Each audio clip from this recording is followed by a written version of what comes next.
I had no idea that I was going to like this book. It is Lessons in Corruption by Giana Darling. I am typically not a mafia MC kind of person. I find that a lot of the relationships in these books are incredibly toxic. However, I loved this. This was great. It is a reverse age gap. So I don't know if that makes me a little sexist because I didn't mind the fact that he was 18 and she was, what, 26? Yeah. So technically legal, but I don't know. But I didn't love the, fooling around at school. That's like always gives me a bit of an ick. They see each other before outside of school, and so they kind of get to know each other before she discovers he's her student. Oh my goodness.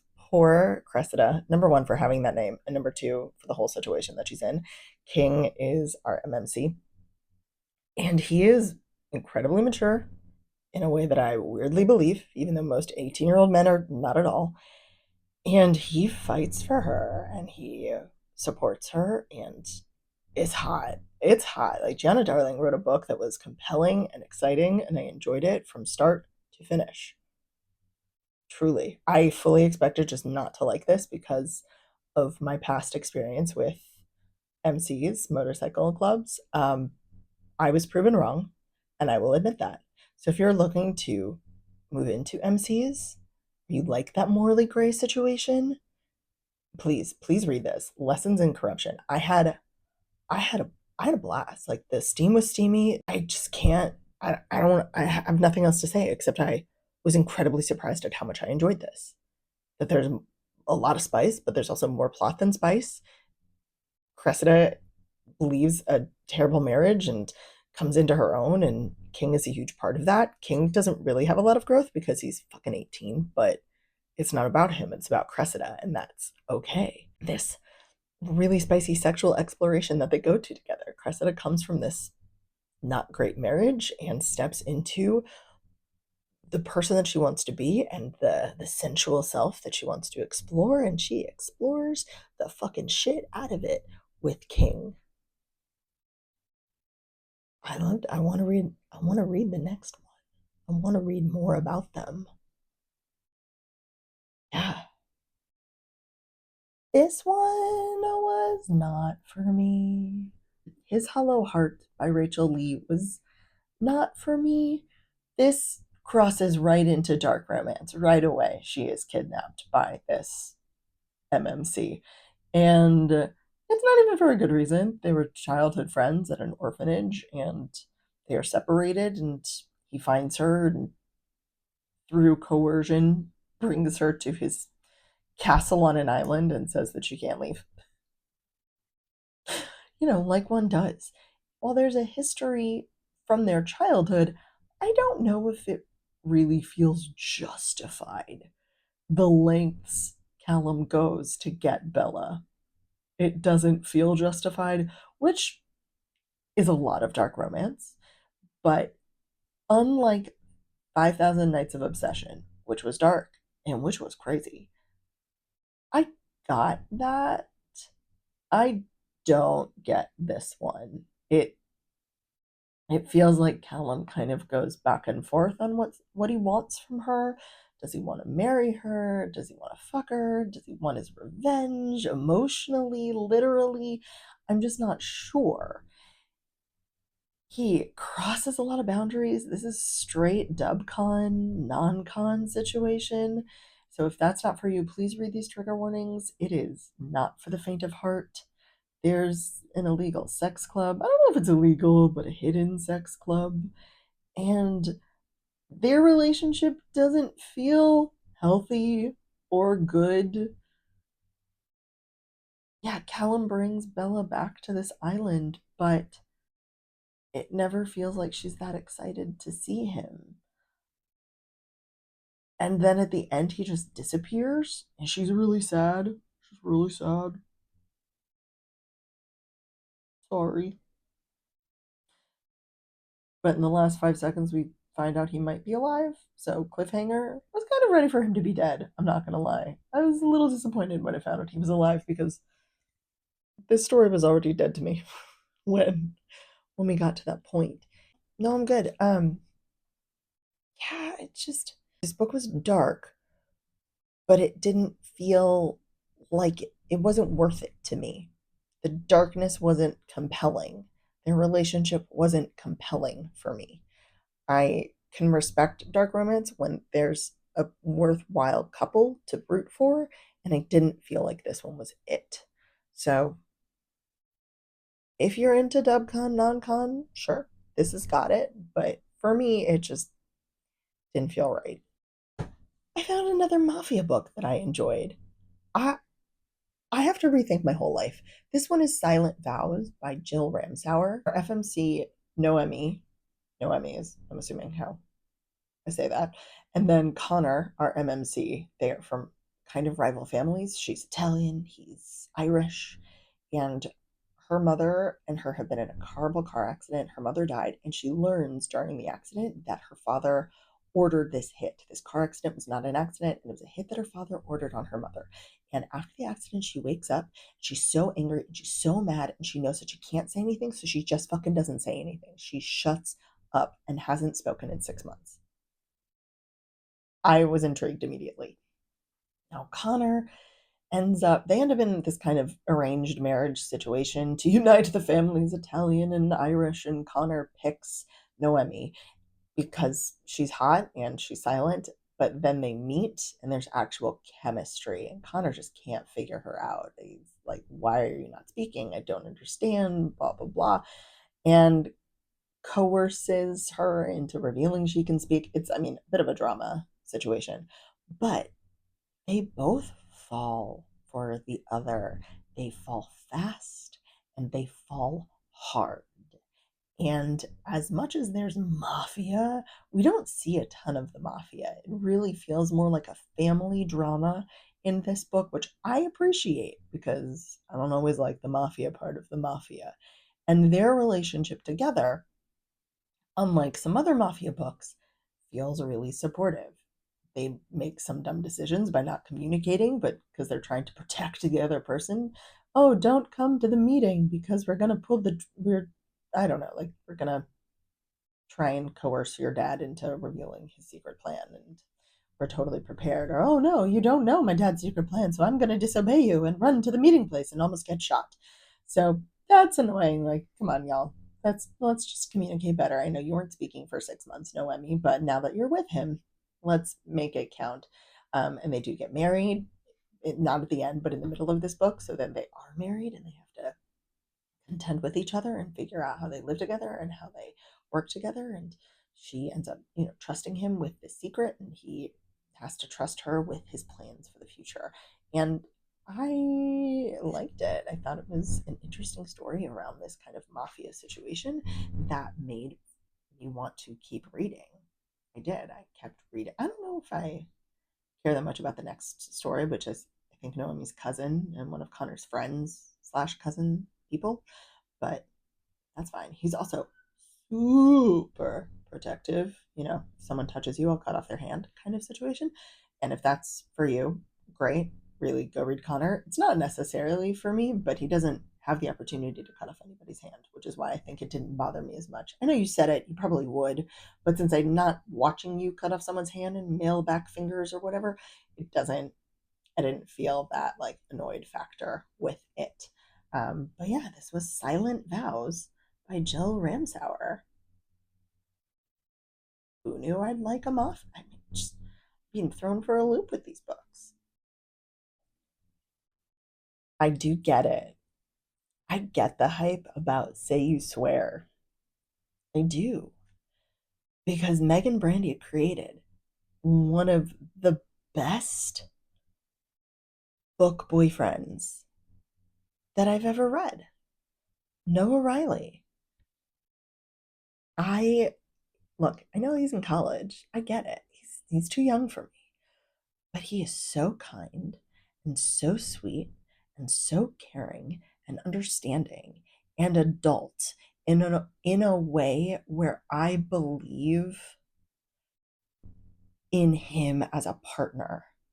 Now, the reason this is not rated more highly is because Megan Brandy ripped my heart out, and I don't enjoy that. I don't enjoy it. She did him dirty. She did that man dirty, and he didn't deserve it. I'm like a little heated about this, but emotionally, going through this book was so up and down. There's so many highs and there's so many lows, and that is not necessarily what I am here for when I'm reading a romance novel.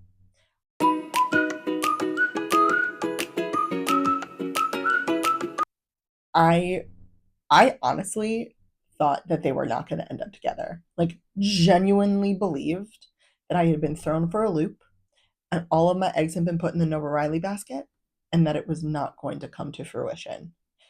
And that agony meant that I soft DNF'd this book for almost a month. I got to the hospital scene. There are a bunch of hospital scenes, but if you read this book, you know the hospital scene. I got to that hospital scene and I got so mad I almost threw the book out the fucking window. And I could not pick it up until the day before the conference because I said, if I'm going to meet Meagan Brandy, I'm going to have her sign this. I should know how this ends. I should temper my feelings either because she redeems herself in this story, or I should decide not to go to her at all because I'm going to burn this book and whatever. I don't know if you can hear that. But if you are looking for a book, a massive emotional roller coaster, here you go. Do you want to cry?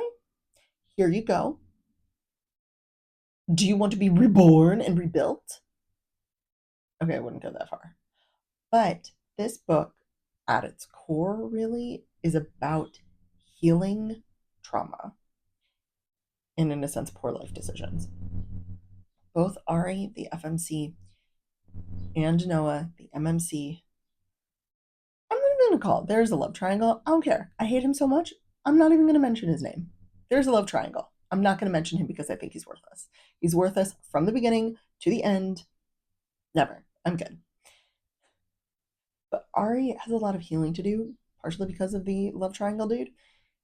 And as dramatic as some of her feelings are, and they are all dramatic when you're 18, you're a freshman in college, they are. I get it. Like, I totally understand how those feelings that I had really made me want to do the things that she did. I didn't do them, but I wanted to. So I got it. And then to watch her slowly open herself up again and have Noah just be a rock steady next to her was so, I felt like almost honored to watch that. That was so adult and so solid. One of the things that I believe people have trouble with in this book is that it is not the first in this world. So the first 50 pages or so, you're just going to have to be okay with not knowing who these characters are. There are characters from other stories who are at the end or kind of in the middle of their plot. You just have to let go of the expectation that you will know who they are and understand what's going on. I did. I didn't care. I just kind of went, oh, Peyton doesn't matter to me. I'm sure she matters, but she just doesn't matter to me because I'm reading this book and I'm not going back to the beginning of the series. So if you're someone who doesn't like that feeling, go back to the beginning of the series and then get here. Even though I cried, even though I'm sad, even though I didn't rate it as highly, because I will never read this book again. I might read parts of it, but I will never read this book again. It was worth it. Hopping back into my paranormal fantasy self, I read The Fae King's Curse by Jamie Schlosser. I really hope I said that correctly. SCHL, Schla. But oh man, sometimes a fated mates or a fae situation is going to be a little weird. And this one is an adorable meet cute. They meet when our FMC is like 12. So Quinn is our FMC, and they meet when she's like an early teenager, and Kieran is also an early teenager, but there's a weird time difference. So every day he comes back, but a day in our world is a year in his world. So he ages really, really fast. And by the time the real plot of the story goes, he's hundreds of years old and she is just 18, about to go to college. and she is pretty much smitten from the start. Kieran is blind. He's been cursed with blindness, and he falls slower. He doesn't realize he's fallen until his until she says she's going to college and going to leave him, and so he can't see her, and he just fucking loses it and basically absconds with her back to fairyland. So, but I'm not going to consider it dark. She's asked to go to fairyland before. She's asked. He doesn't really kidnap her. He kind of kidnaps her, but he doesn't really kidnap her. And then there's this fated mate curse situation. And Quinn is sad because it's not her. She's sure that it's a fae. And Kieran goes, you know what? I don't care. I love you enough that I don't care if you're not my fated mate. I can't imagine being with anyone else but you. Isn't that what you kind of want? Like, I know that there's someone out there who's supposed to be your, absolute partner in every way, shape, or form, but you love me so much that you don't care. Wow. Thanks. They go on an adventure together. And because we really start this plot after they've spent years becoming best friends, it's adorable. We don't get that weird getting to know you situation. They're established. They know each other. They understand each other. They can tell when the other's lying, when one's happy and the other's sad. They are a team. They are deep into each other. And so then watching them take the step into being in a relationship is, even though we didn't watch it, that tension didn't build for the reader, it felt cathartic because it felt cathartic for them to finally be with the other. I'm always going to enjoy a new imagining of fae, of fairy, of magical lands, of magic. I'm always intrigued. I don't always agree, I don't always like, but I'm always intrigued with what an author can come up with in their brain. They are brilliant and so creative, and I'm just here to absorb from you. I know that there are other books in this series, both other side characters, and that they come back and get another book of their own. So that sounds very exciting to me. I think I have to live in this world for a little bit longer. There's very low spice. There's like a losing of virginity at some point, but there's a bunch of fooling around first. But there's so little of it that it's spice level 1. I just can't. Anyway, it wasn't what it was about. It was about the action, the adventure, and the relationship. The Fake King's Curse. I do love a sports romance where she doesn't want to be in a relationship with a sports guy. And normally it has something to do with X, Y, and Z, but this one is a really good reason. It is Intercepted by Alexa Martin, and Marley is a really good reason for not wanting to date another footballer. She's been in a relationship with a footballer for, on and off 11 years, and he's been cheating on her, and they break up. I'm not spoiling. It happens very quickly in the book. Y'all, like, don't come at me. They break up very quickly. And so when Gavin, our MMC, the quarterback of the football team that her now ex-boyfriend is on, pursues her doggedly, she has a good reason to be scared, to be skittish. Also, her relationship started in high school, and now she's a grown woman, and she has a lot of growth to do. She's never been alone. She's pretty much followed him her whole adult life. And being in an adult relationship is very different than being in a relationship that started when you were essentially children and you grew together. Yeah, that didn't happen in her first relationship either. So she and Gavin have a lot of push and pull, back and forth. Not necessarily will they, won't they? It's a romance novel. They will. They do. But in terms of are they ready to be in a relationship, the answer sometimes is no. Or, ugh, did you really, maybe you stepped into this too soon.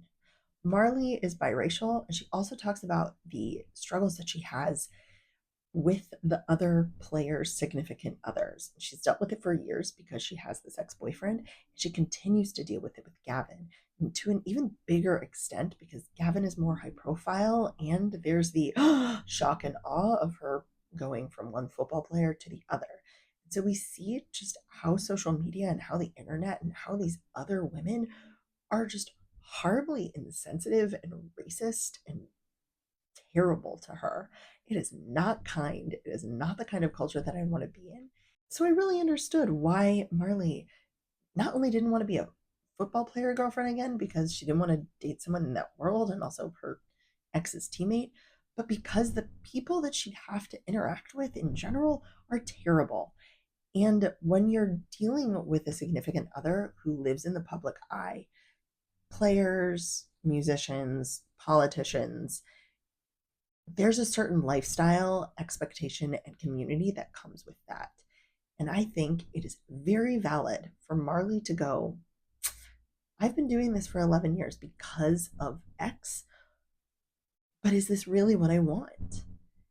And the fact that she takes that time, even though it's heartbreaking, even though it's hard to see her push Gavin away, they care about each other a lot. They're really interested, like they work for each other. So even though it's hard to watch her push him away, they, I think it's the right decision for her to figure out what does she actually want.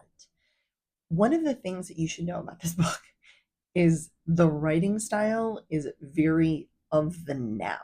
There are a lot of hashtags, there are a lot of joking hashtags. It's very modern style writing. And if that's not for you, I should give you a heads up. If you don't like it when people go like hashtag best life ever, don't read this book, or read this book but don't be surprised by it. I'm warning you, I'm telling you, that is how Marley's brain works, and so we get a lot of that in her point of view, which is the only point of view. It's all her point of view, but she thinks in those kind of hashtags quite often. I found it jarring, sometimes I found it annoying, but it is how people process and think about things in this day and age, so I couldn't give it too much flack. This is fun. This was a recommendation from a friend. Good recommendation. It was just going over my favorite quotes, and here's one that I think sums up my feelings about how they needed to grow. I'm gonna look over here. Gavin doesn't make my world, but I'll be damned if he doesn't enhance it. That I think is their relationship in a nutshell. Is making sure that he doesn't become her whole world, but that he is the thing that makes it better. Think about that.